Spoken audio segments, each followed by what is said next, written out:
This is the very nearly fairly current show. Popteevee. Hi, Amir. Welcome to the Fairly Current Show. Hello. Yes. Today we're here to talk I'm about guest number what? number 32. 32? Yes. Really? So, Yeah. oh my god. Yeah. So, as guest number 32, you have the special privilege of talking to us here today about this latest book called Malaysian Politicians Say the Darndest Things, Volume 2. 32. Hey. Volume 2 for 32. 33 actually. Okay. Diam lah kau. Okay. So, Amir, first and foremost, you run Matahari Books. I am Matahari Books. You are, kan? This is Matahari Books. This is Matahari. Yes. So, All 75 kg. No, a bit more.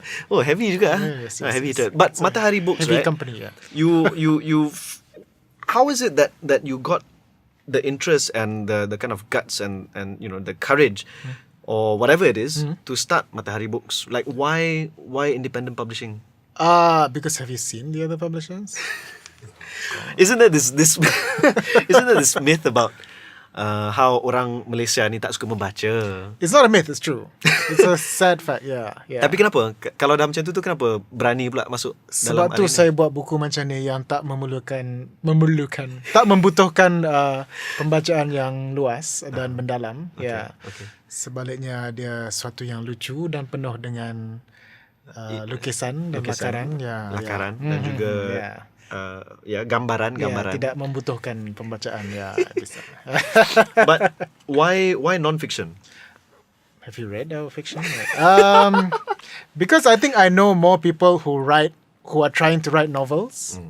So it's just a polite way of telling them, when they start to tell me about their novels, it's, I don't publish. Okay. So even like today, this afternoon, I turned down 2 people who started to talk about their novels to me, like trying to pitch them. So I said, I don't publish. Yeah. So that's other people's problems. So be warned. Don't approach Amir for this kind of, don't solicit his. Don't solicit. Yeah. But how? Okay. But then again, I think if you say non-fiction, is actually very big. It's very, very big. So in a way, it's actually too big because I think if you're a small company, you should specialize. All the more reason you should specialize. So I think non-fiction is already very big. So I shouldn't publish everything, I think. So itulah. So when you say why non-fiction, it's like, sorry.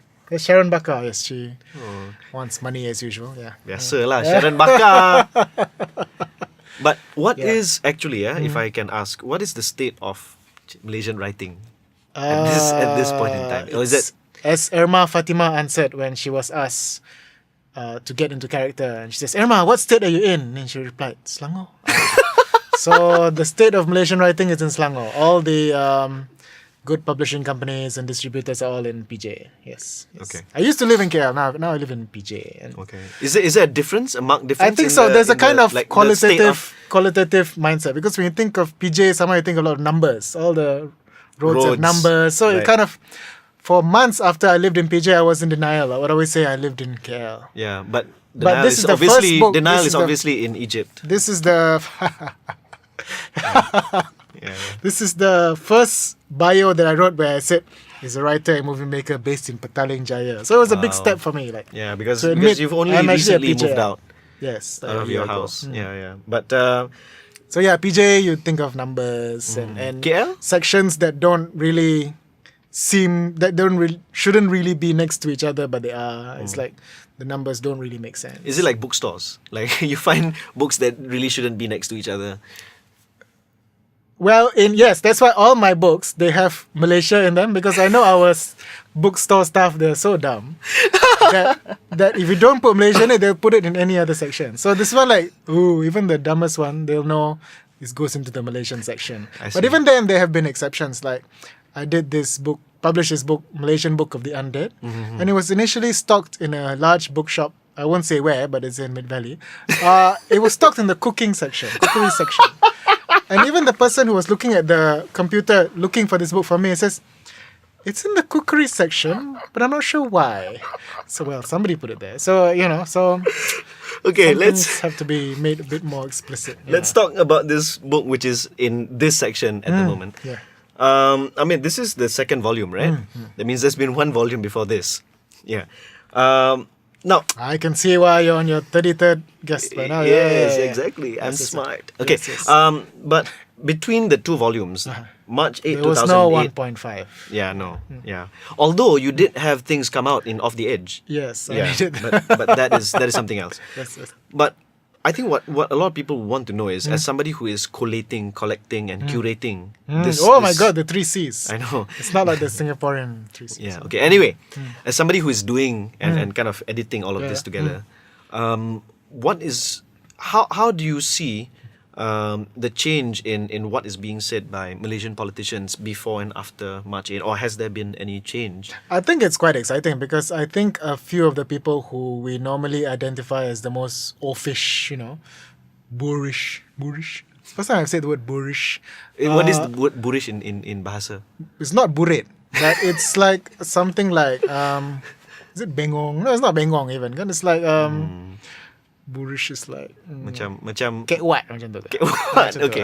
Okay. Not to be Not confused with. kekwa. Yeah, not to be Although we don't. have some No. similar That's- traits. Yeah. So a few of the people like Nazri Aziz, like Zainuddin Maidin, all that, they kind of toned down after that because like Zainuddin Maidin in particular, I think you hear a lot less of him than you used to before. Well, he's not even in the anywhere now. But that doesn't help. That doesn't stop Mahathir, for example. He's That's true. not anywhere, but he's everywhere. He's kind of everywhere. Yeah, yeah, So I think you saw that change because I think maybe they were stunned or whatever. But I think what's even more exciting is that all these opposition politicians who for a long time that was their capital. You wait for the BN people to say something stupid and then you react.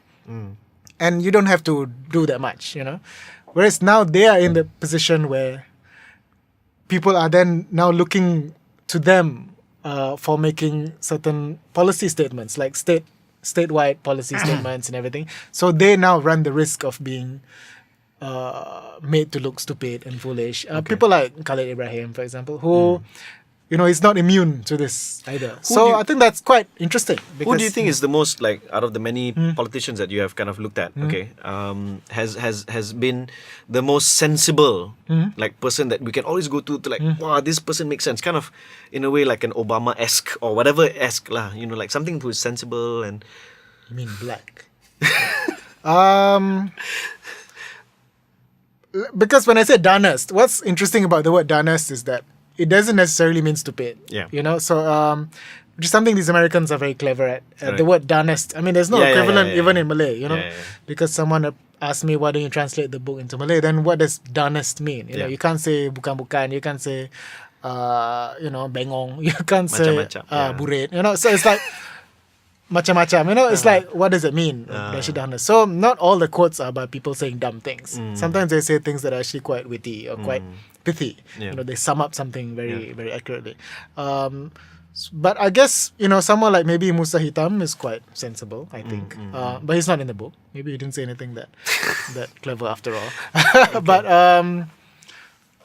it's hard because I think the media also, you love people who say outrageous things. Yeah. I mean, if someone says sensible things all the time, that's So quite boring. it's quite outrageous, but the book has barely hit the bookstores, and already it's going into its second print. Yes, Yeah. yes. So for those of you But who are this is, interested, if you're interested in how censorship works, I have been censored, but I am a censor as well because I thought some of the drawings were objectionable. Okay. So I brought them here, the original objectionable drawings. Yes. we will put this on our website later. Yes, yes. Okay. Yes. Thank you so much, Amir. Thanks for coming on the show. Thank you.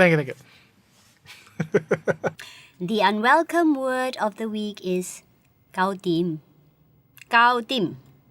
To settle a debt or seal a deal. From the Cantonese words play finish. The cop stopped me for speeding, but he was such an obliging bugger that 5 ringgit was enough to Kau Tim.